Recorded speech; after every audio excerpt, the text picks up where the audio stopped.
In prehajamo na drugo točko, torej vprašanje in pobude.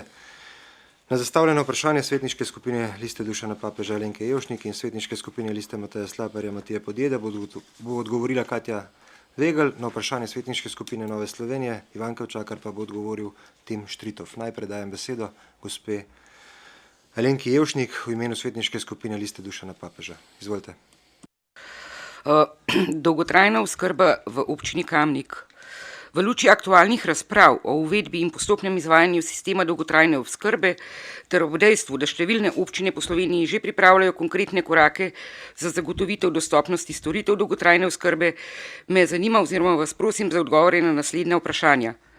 Ali ima občina Kamnik izdelano potrebo po dolgotrajni oskrbi na svojem območju, naprimer število potencialnih uporabnikov, obstoječe kapacitete, kadrovske in prostorske potrebe?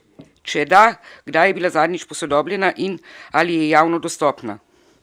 Glede na to, da so cene že znane, me zanima, koliko ocenjujete, da se bodo za občino zmanjšali stroški doplačil za pomoč na domu in koliko za institucionalno varstvo in kakšen bo prihranek v proračunu. Kakšna je trenutna vloga občine Kamnik v pripravi na izvajanje zakona o dolgotrajni oskrbi? Ali občina že sodeluje z izvajalci za oskrbo na domu, domovi za starejši, zdravstvenim domom ter drugimi deležniki? Kateri izvajalci bodo izvajali oskrbo na domu in ali ocenjujete, da bodo pokrili vse potrebe? Glede na predvideno znižanje dosedanjih doplačil in v odvisnosti od potreb me zanima, ali se načrtuje kakšen lokalni program, projekt ali investicija in kakšen je predviden časovni okvir za to. Vsak dan sledimo novicam, da številne občine aktivno pristopajo k izgradnji novih domov, prizidkom, sanacijam, zato me zanima strategija občine Kamnik na tem področju. V kolikšni meri občina aktivno obvešča občane o njihovih pravicah, možnostih in postopkih v zvezi z dolgotrajno oskrbo?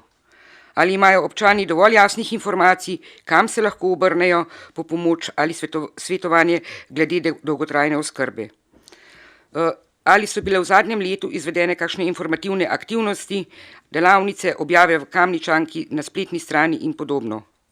Menim, da bi bilo v dobro občank in občanov, pa tudi za transparentnost delovanja občine primerno in nujno, da se pripravi javno poročilo ali organizira predstavitev za občinski svet občine Kamnik, kjer bi bila predstavljena trenutna slika, načrt ter konkretne naloge občine na tem področju. Predvsem pa predstavljene možnosti, ki jih imajo občani v naši občini. Zaenkrat žal nismo zasledili še ničesar. Hvala. Hvala. Besedo ima gospa Katja Vegel. Izvolite. Ja, hvala za besedo, hvala za vprašanje, lep pozdrav vsem. Zdaj glede na to, da je sistem dolgotrajne oskrbe tudi medijsko precej odmeven projekt, bom na začetku tega odgovora pripravila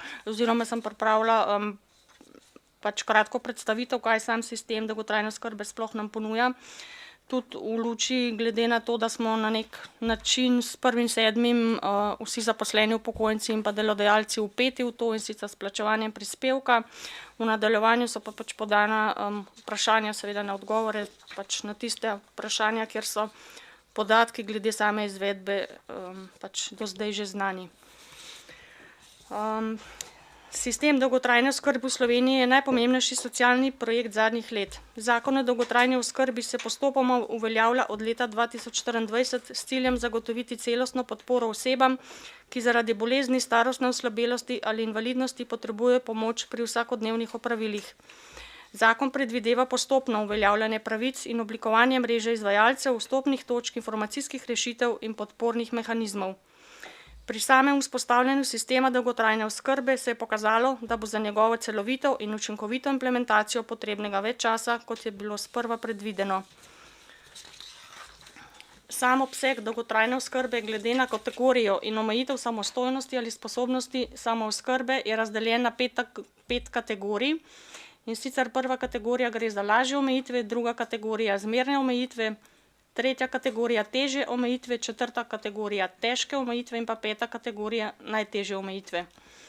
Od leta 2024 dalje je že uveljavljena pravica do oskrbovalca družinskega člana. Oskrbovalec družinskega člana je družinski član, ki nudi oskrbo upravičencu do dolgotrajne oskrbe, in sicer upravičencu v 4. ali 5. upravičenemu v četrto ali peto uvrščenemu v četrto ali peto kategorijo upravičenosti do dolgotrajne oskrbe. Pravica se skladno z zakonom izvaja v domeni resornega ministrstva oziroma pristojnih centrov za socialno delo, kjer je tudi vstopna točka za oddajo vloge. Od 1. julija letos dalje so uveljavljene še 3 nove pravice iz sistema dolgotrajne oskrbe, in sicer dolgotrajna oskrba pomoč na domu, e-oskrba in pa storitve za krepitve samostojnosti. E-oskrba je storitev elektronske oskrbe na daljavo, ki zagotavlja stalno povezavo z asistenčnim centrom in medicinskim osebjem, ki so z vrsto pametnih tehnologij 24 ur na dan povezane z dostopnimi storitvami. Uporabnikom omogoča samostojno in bolj neodvisno bivanje na svojem domu, njegovim svojcem pa stalen stik z uporabnikom in občutek varnosti. Storitve za krepitev in ohranjanje samostojnosti so namenjene preprečevanju poslabšanja stanja upravičenca in zmanjševanju potreb po pomoči. Storitve, ki jih izvajajo socialni delavci, delovni terapevti, fizioterapevti, kineziologi in pa socialni gerontologi, med drugim zajemajo storitve psihosocialne podpore, podpore osebam s sindromom demence in pa svetovanje za prilagoditev bivalnega okolja. Število ur storitev za krepitev in ohranjanje samostojnosti je odvisno od kategorije, ki upravičencu pripada na podlagi opravljene ocene upravičenosti, in sicer za prvo kategorijo lahko koristijo 12 ur letno ter za peto kategorijo do 24 ur letno pravic. Pravici e-oskrba in storitve za krepitev in ohranjanje samostojnosti se skladno z zakonom uveljavljata v domeni resornega ministrstva oziroma pristojnih centrov za socialno delo, kjer je tudi vstopna točka za oddajo vloge. Vsakdanja opravila, ki so bile nekoč samoumevna, lahko s časom postanejo izziv. Iz tega razloga je bila vzpostavljena dolgotrajna oskrba pomoči na domu, sistem, ki povezuje socialno in zdravstveno pomoč ter ljudem omogoča, da živijo doma, a z več podpore in varnosti. Dolgotrajna oskrba pomoči na domu se izvaja na domu uporabnika. Uporabnik na svojem domu prejema tako storitev pomoči pri osnovnih in podpornih dnevnih opravilih ter storitve zdravstvene nege vezane na osnovna dnevna opravila. Obseg neposrednega izvajanja dolgotrajne oskrbe na domu se določi v urah, in sicer lahko oskrba traja med 20 ter do največ 110 ur mesečno. Znotraj določenih ur upravičenec lahko prejema pomoč pri osnovnih dnevnih opravilih, pri podpornih dnevnih opravilih ter zdravstveno nego vezano na osnovna dnevna opravila. Pred izdajo odločbe vsakega prosilca na domu obišče in oceni posebna komisija. Ocenjevanje poteka po enotnih smernicah, saj so vsi svetovalci, ki opravljajo to delo, opravili obvezno usposabljanje. Na ta način se zagotavlja, da vse ocene po vsej državi temeljijo na enakih standardih in kriterijih. Po izdaji odločbe upravičenec in izvajalec dolgotrajne oskrbe na domu skupaj pripravita osebni načrt, na podlagi katerega se storitev lahko začne opravljati. Dolgotrajna oskrba pomoči na domu je skladno z zakonom o dolgotrajni oskrbi edina pravica, ki je v domeni lokalne skupnosti, vstopna točka ostajajo pristojni centri za socialno delo, prav tako se celoten postopek dodelitve obsega pravice vodi na pristojnem centru za socialno delo. Naloga lokalne skupnosti je zagotoviti izvajalca za izvajanje oskrbe na domu. S 1. decembrom se uveljavlja še 5. pravica sistema dolgotrajne oskrbe, in sicer dolgotrajna oskrba v institucijah oziroma domovih za starejše občane.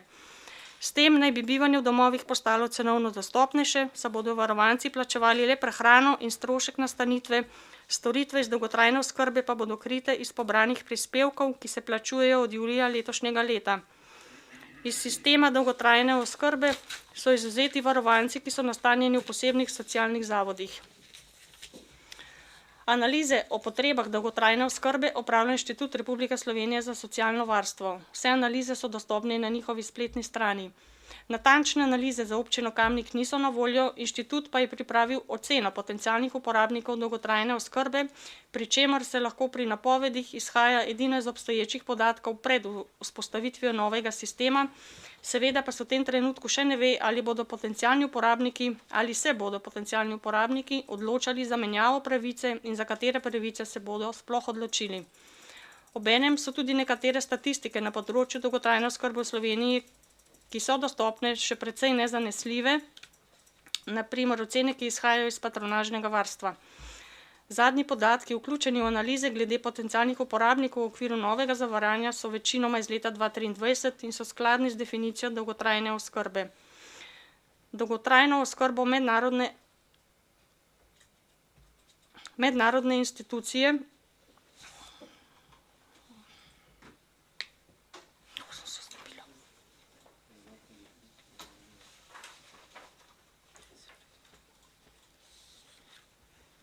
dolgotrajno oskrbo mednarodne institucije v enotni definiciji opredeljujejo kot niz storitev, ki jih potrebujejo ljudje z manjšano stopnjo funkcionalne zmožnosti in ki so posledično v daljšem časovnem obdobju odvisni od pomoči in izvajanju temeljnih in ali podobnih dnevnih opravil.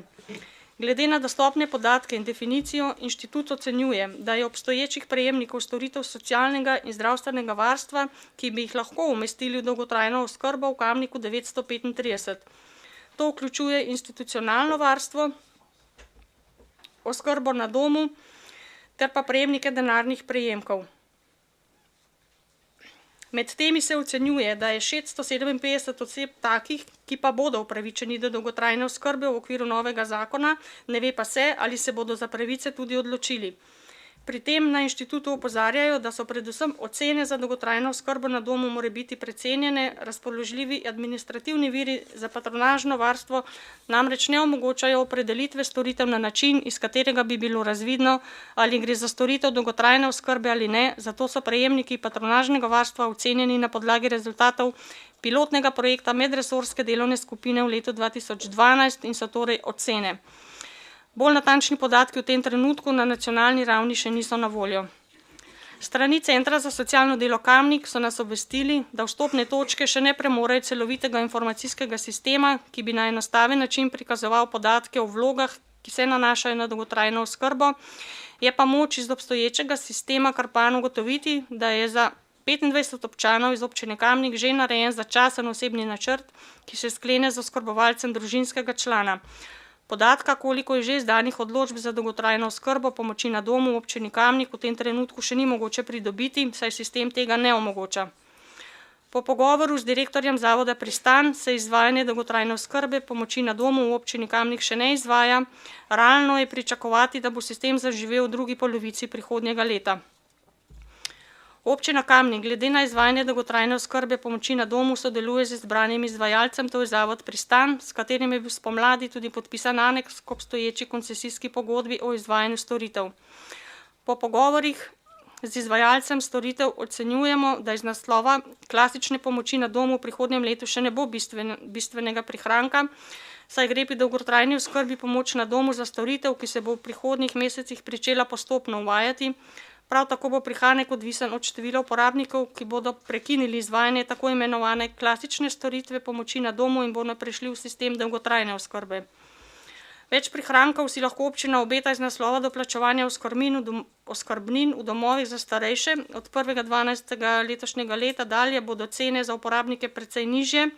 Iz tega naslova pričakujemo okrog 30% prihranek, kar je spet zgolj ocena, saj odločbe o doplačilu oskrbnin iz sistema dolgotrajne oskrbe strani Centra za socialno delo še niso izdane. Občina Kamnik aktivno sodeluje pri pripravi izvajanja dolgotrajne oskrbe na domu. Izvajalec je izbran in vpisan v register izvajalcev dolgotrajne oskrbe. Ko bo dolgotrajna oskrba dejansko zaživela, se bodo lahko ocenili prihranki. V tem trenutku brez izdanih odločb strani pristojnih centrov za socialno delo prihrankov ni možno predvideti. Glede na to, da so iz sistema dolgotrajne oskrbe izvzeti posebni socialni zavodi, to pomeni, da plačevanje za lokalne skupnosti v teh zavodih ostaja nespremenjeno. Kamniški dom starejših občanov je zavod, katerega ustanovitelj in lastnik je Ministrstvo za delo, družino, socialne zadeve in enake možnosti. Po preverbi podatkov pri vodstvu zavoda smo bili seznanjeni, da v tem trenutku ne načrtujejo širitve ali dograditve doma. V preteklosti je bil sicer izdelan DGD projekt za širitev doma in pridobljeno gradbeno dovoljenje, katerega veljavnost poteče junija prihodnje leto. Ob tem so v domu še navedli, da so v okviru sodelovanja z resornim ministrstvom izvajajo pripravljalne aktivnosti povezane z urejanjem komunalne infrastrukture. Objekt je namreč star 50 let in potrebuje tehnične posodobitve. Obvezno sanacijo potrebujeta tudi 2 trakta doma, saj od nastanka objekta ni bilo nobenih obnovitev. Izvedba postopkov v okviru dolgotrajne oskrbe v domu starejših občanov v Kamniku poteka nemoteno. V oktobru 2025 so o uvedbi dolgotrajne oskrbe in potrebi po podaji soglasij seznanili vse svojce stanovalcev. Soglasja so podali vsi svojci razen 2 stanovalcev, ki bosta prevedbo v sistem dolgotrajne oskrbe izvedla sama. Pri postopku sodeluje tudi s Centrom za socialno delo Ljubljana, ki je skrbnik za nekatere stanovalce doma. Skladno z nedavno sprejeto zakonodajo je sedaj omogočen lažji in hitrejši prehod v sistem dolgotrajne oskrbe v domovih za starejše občane. Sistem bo centraliziran, vse vloge se namreč oddajajo in rešujejo na Centru za socialno delo Ljubljana. Za celostno obveščanje javnosti o dolgotrajni oskrbi skrbi Ministrstvo za solidarno prihodnost, ki preko medijev obvešča javnost o pravicah in postopkih dolgotrajne oskrbe. Občani se lahko v zvezi s tem obrnejo na vstopno točko, torej pristojni center za socialno delo, izvajalce dolgotrajne oskrbe, lokalno skupnost ali pokličejo klicni center na številko 114. Zaenkrat ocenjujemo, da so občani seznanjeni z novo nastajajočim sistemom dolgotrajne oskrbe, saj je vstopna točka za vse storitve ena, to je pristojni center za socialno delo oziroma so to domovi za starejše občane. Ukolikor se bo v nadaljevanju izkazalo, da so potrebna dodatna informiranja oziroma ozaveščanja, bomo v okviru projekta, ki ga izvaja Zavod Oreli, skupaj z deležniki z področja socialnega varstva organizirali potrebna predavanja za uporabnike oziroma njihove svojce. Spomnimo, sistem dolgotrajne oskrbe je zaživel s prvo storitvijo oskrbovalca družinskega člana v letu 2024. Danes storitev oskrbovalca družinskega člana na državni ravni koristi že 2000 družin, z upoštevanjem storitev e-oskrbe pa je v sistem dolgotrajne oskrbe vključenih že približno 8000 družin. Storitvi oskrbovalca in e-oskrbe delujeta v polnosti, dolgotrajna oskrba na domu je v intenzivnem vzpostavljanju, sistem dolgotrajne oskrbe v domovih za starejše občane pa bo vzpostavljen s 1. decembrom letos. Ko življenje postane nekoliko težje, bodi si zaradi starosti, bolezni ali zmanjšane samostojnosti, je pomembno vedeti, da pomoč ni več privilegij, ampak po novem pravica. Hvala. Najlepša hvala za pripravljen odgovor in tudi za vse, kar delamo kot občina na področju starejših pa teh pravic, ki so bile tudi že v preteklosti v okviru dolgotrajne oskrbe in pa sistema pomoči na domu na visokem nivoju v občini Kamnik zagotovljene prek Zavoda Pristan in pa seveda ostalih organizacij. Želite, gospa Alenka, še kaj dodatno? Izvolite. Tukaj bi sam rekla, hvala za izčrpen odgovor. Mislim, da bi se bil lahko malce krajši in bilo nekaj informacij nepotrebnih glede na vprašanja, ki so bila zastavljena. Rekla bi samo to, da cene so znane in ne smejo presegati višine zajamčene pokojnine, tako da tukaj se lovimo, nimamo kaj in morajo biti že v bistvu tudi pripravljene in sveti zavodov so jih mogli že v bistvu sprejeti, ker s 1. decembrom to začne veljati. Rekla bi pa samo še to, da dom v Kamniku nujno potrebuje oddelek za dementne osebe, tako da ni lih brez potreb, pa še kaj drugega tudi. Hvala. Hvala. Besedo ima Matija Podjed v imenu svetniške skupine Liste Mateja Slaperja. Izvoli. Lepo pozdravljeni, hvala za besedo. Izginotje ter ponovna postavitev kipa Usnjar Talec ima v Kamniku že precej dolgo brado. Načrt za spomenik v Kamniku je oblikoval arhitekt Vinko Glanc, bronasta plastika kipa Usnjar Talec pa je avtorsko delo akademskega kiparja Borisa Kalina. Spomenik je bil odkrit 5. maja leta 1946. Spomenik je kulturna dediščina, vpisana v registr kulturne dediščine pod številko 5277. Hkrati je spomenik z odlokom o razglasitvi starega mestnega jedra Kamnika razglašen za kulturni spomenik lokalnega pomena. Kot je moč razbrati iz medijev, se je s preučevanjem okoliščin izginotja kulturnega spomenika 12 padlim delavcem tovarne Utok v Kamniku med drugim ukvarjala tudi posebna občinska komisija, ki je v svoje izsledke v letu 2014 predstavila občinskemu svetu občine Kamnik. Vse od takrat se z dejansko postavitvijo kipa ni veliko dogajalo. Vse do letošnjega leta, ko je bilo v občinskem proračunu zaslediti postavko ter zagotovljena sredstva, da se spomenik, ki naj bi izginil med letom 2003 ter 2004, ponovno postavi v območje soseske Malega gradu. Zanima me, kako daleč smo s postopki postavitve spomenika, katera dela so bila že opravljena, katera še čakajo za postoriti, Kakšen bo strošek postavitve kipa, ki naj bi bil v naravni velikosti vrnjen na staro lokacijo? Kakšni so rezultati razpisa Ministrstva za kulturo, kamor je bil projekt prijavljen, ter kdaj bo izginuli talec dejansko spet našel pot domov v Kamnik? Hvala za odgovor.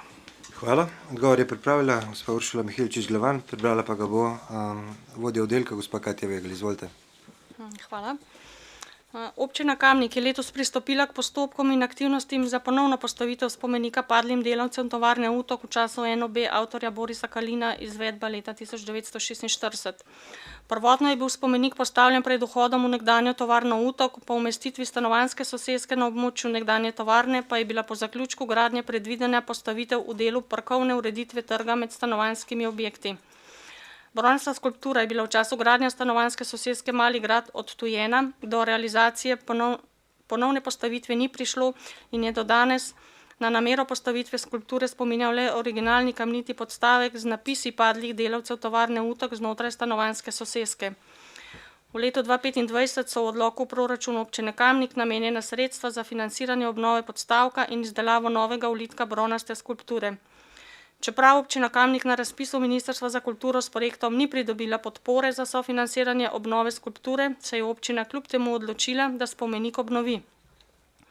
Sredstva v višini 30 000 evrov so bila oziroma bodo v tem letu porabljena za izdelavo nove skulpture in obnovo kamnitega podstavka. Mavčni model, ki se hrani v depojih Muzeja novejše in sodobne zgodovine Slovenije v Pivki, je v dobrem stanju in je tako omogočal izdelavo novega ulitka skulpture. Za postavitev spomenika na predvideni lokaciji so bili pridobljeni kulturnovarstveni pogoji pristojnega Zavoda za varstvo kulturne dediščine oziroma dovoljenje lastnika soglasje oziroma dovoljenje lastnika avtorskih pravic in pa mnenje upravnika večstanovanjske soseske, kjer je bila predvidena postavitev spomenika, in sicer v smislu, da je zemljišče v lasti vsakokratnih etažnih lastnikov stavb in da se zato soglasja vseh lastnikov ne potrebuje. V preteklem mesecu smo se na upravnika ponovno obrnili z željo po soglasju za dodatne hortikulturne ureditve bližnje okolice neposredno ob spomeniku, vendar smo bili strani upravnika seznanjeni z informacijo neposredno od nadzornega odbora soseske Mali grad, da se je skupnost stanovalcev odločila, da spomenika nikakor ne dovoli postaviti na zemljišču v njihovi lasti in da bodo uporabili vsa pravna sredstva za to, da spomenika tam ne bo. Informacijo o nasprotovanju solastnikov pri nameravani postavitvi spomenika na zemljišču stanovalcev soseske Mali grad je za nas pomenila nove nepredvidene okoliščine, a smo se kljub temu odločili, da namero postavitvi skulpture talca realiziramo, zato smo pristopili k iskanju alternativne lokacije in sicer za postavitev spomenika na zemljišču v javni lasti. V zvezi z novo ustrezno lokacijo se skupaj s pristojnim Zavodom za varstvo kulturne dediščine izvajajo aktivnosti za umestitev spomenika v Knafličevem prehodu, ki je simbolno povezan z nekdanjo tovarno Utok in torej tudi s tem spomenikom. Po pridobitvi vseh potrebnih soglasij, mnenje dajalcev, se bo spomenik v začetku prihodnjega leta z ustrezno ureditvijo okolice prestavil na navedeno lokacijo, ki bo primernejša tudi z vidika dostopnosti za širšo javnost, vizualnega dojemanja mimoidočih in ambientalnega dopolnjevanja odprtega urbanega prostora mesta. Bronasta skulptura je v izdelavi v livarski delavnici, skulptura izginulega talca pa se bo s tem v Kamnik po dolgih letih vrnila v začetku prihodnjega leta. Hvala. Najlepša hvala. Želite dodatno pojasnilo? Hvala. V imenu svetniške skupine NSi ima besedo Ivanka Očakar. Izvolite. Še enkrat hvala za besedo. Ni bil samo november vzrok, da sem zastavila tole vprašanje, ampak je glavno vprašanje nogometnega igrišča na Žalah. Vprašanje se glasi pa takole. V občini Kamnik imamo 14 pokopališč. Žale, Nevle, Mekinje, Podgorje, Stranje, Vranje, Peč, Tunce, Šmartno, Tuhinjo, Sela, Loke, Gost, Zgoran, Tuhin, Špitalič in Motnik. Nekatera upravlja komunalno podjetje Kamnik, nekatera pa krajevne skupnosti. Zadrege s prostorom ni, vsa javno ni znano, razen največjega pokopališča Žale v Kamniku. Zgrajeno je bilo kot mestno pokopališče pred slabimi 300 leti, leta 1733, ko je župnik Rasp iz higienskih razlogov preselil pokopavanje na obrobje, stran od Farne cerkve na Šutni. Od leta 1733 do danes se je pokopališče razširilo že globoko v Žalski hrib. Prva širitev je bila v 60 letih, potem pa na 20 do 30 let še 2. Vprašanja so pa tala. Katera naselja so bila v letu 1933, ko je bil sprejet odlok o pokopališkem redu, opredeljena, da se iz njih obvezno pokopava na Žalah? Katera naselja lahko pokopavajo drugje, če svojci že imajo svoj grob, ali so bila kasneje dodana še kakšna naselja? Koliko prebivalcev je bilo po zadnjih podatkih v teh naseljih, koliko umrlih letnik je v teh, koliko jih pokopljajo na Žalah, koliko v Podgorju in koliko na Homcu v sosednji občini, koliko grobov je na Žalah, koliko prostih mest je na novem delu pokopališča, koliko svojcev letno preneha plačevati najemnino in so posledično na voljo mesta za pokop. In glavno vprašanje, koliko časa bo predvidoma mogoče še pokopavati na tem območju in kdaj bo potrebna širitev proti vzhodu od poslovilne vežice in parkirišč. Hvala za odgovor. Hvala. Odgovor je pripravil Timotej Štritov, podsekretar vodja oddelka za gospodarske dejavnosti, gospodarske javne službe in finance. Izvolite. Hvala za besedo. Se pravi, 4. člen odloka o pokopališkem redu in javnih pogrebnih svečanostih, ki je bil sprejet v letu 1993, je res določil, da so okoliši pokopališč opredeljeni v strokovni podlagi, ki je sestavni del prostorskega plana in priloga k temu odloku. Ob ukinitvi, zgraditvi novega pokopališča ali razširitvi obstoječega pokopališča določi nove okoliše pokopališč pristojni organ za komunalne zadeve na podlagi strokovne podlage, ki jo pripravi Zavod za urbanistično načrtovanje Kamnik. V letu 1997 je bil nato sprejet odlok o pokopališkem redu občine Kamnik, ki je v 4. členu določil, da se na določenem pokopališču pokopavajo vsi umrli na območju, za katerega je pokopališče namenjeno, ter tudi umrli v sosednjem naselju ali kakšnem drugem kraju, če je umrli pred smrtjo tako želel oziroma če tako želijo svojci umrlega, ki imajo po zakonu pravico izbirati pokopališče. Trenutno veljavni odlok o pokopališkem redu v občini Kamnik iz leta 2021 ne določa omejitev glede lokacije pokopa in se izbira pokopališča uredi v dogovoru z upravljavcem pokopališča glede na želje pokojnika oziroma želje svojcev. S krajevnimi podatki glede pokojnikov, ki so pokopani na posameznem pokopališču oziroma krajem njihovega bivališča pred smrtjo, razpolagamo in se tovrstna evidenca ne vodi. Na območju pokopališča Kamnik oziroma Žal je trenutno skupno 2426 grobov oziroma grobnih mest, prostih je še 23 enojnih grobov, 2 dvojni grobni mesti in pa 28 mest za žarni pokop. V letu 2025, se pravi letos, so bili vrnjeni 3 grobovi, to je grobovi, za katere so svojci prenehali plačevati najemnino oziroma so prekinili najemno pogodbo in je s tem grobno mesto spet na voljo. V zadnjem času je sicer vedno več pokopov z raztrosom, s čimer se zmanjša število novih najemov grobnih mest, ocenjuje pa se, da bo na pokopališču Kamnik oziroma Žale mogoče zagotavljati dovolj grobnih mest še predvidoma 5 let. V tem času bo treba zagotoviti ustrezno prostorsko rešitev. V zvezi s tem vprašanjem je bila sicer v letu 2004 pripravljena strokovna podlaga oziroma idejna rešitev za širitev pokopališča Žale v smer travnika, ki se nahaja na območju med obstoječimi poslovilnimi vežicami ter nogometnim igriščem. Ob naslednjih spremembah in dopolnitvah občinskega prostorskega načrta pa bo obravnavano tudi omenjeno vprašanje širitve pokopališča Žale in hkratne rešitve vprašanja pomanjkanja parkirnih mest na tem območju. Tako da zdaj, če povzamem zadevo, glede na to, da sem razumel, da vas zanima predvsem ta širitev proti nogometnem igrišču. Zdaj na tem kamniškem pokopališču dejansko je prostorska stiska. Zdaj potrebno bo v najkrajšem možnem času urediti še prostor za raztros in na zgornjem delu je še nekaj manevrskega prostora za nekaj dodatnih grobnih mest. Nekaj grobov se sicer pridobi s tem vračanjem oziroma opuščanjem grobov, tako da nekako se ocenjuje oziroma predvideva, da nekje do 5 let, da se bo zadevo še dalo reševati. V tem času bo pa kot je bilo povedano, treba razmisliti o širitvi pokopališča. Zdaj ta idejna zasnova je bila pripravljena v letu 2004, ampak res samo na ravni neke idejne zasnove. Tako da, kot rečeno, z vidika prostorskih aktov bo treba razmisliti o umestitvi širitve pokopaliških objektov oziroma pokopališča. Hvala. Hvala, želite dodatno pojasnilo, izvolite. Hvala za kratek, jasen odgovor. Bi se pa ustavila ob zaključku, ko se pravi ob naslednjih spremembah in dopolnitvah občinskega prostorskega načrta pa bo obravnavano tudi omenjeno vprašanje. In zdaj seveda je moje vprašanje, kdaj se predvideva naslednje spremembe in dopolnitve oziroma kdaj se bo začelo s pripravami na to, saj vemo, da Božji mlini in občinski tudi meljajo počasi, ker je treba dokumentacijo dobro pripraviti, uskladiti, pridobiti mnenja in tako naprej.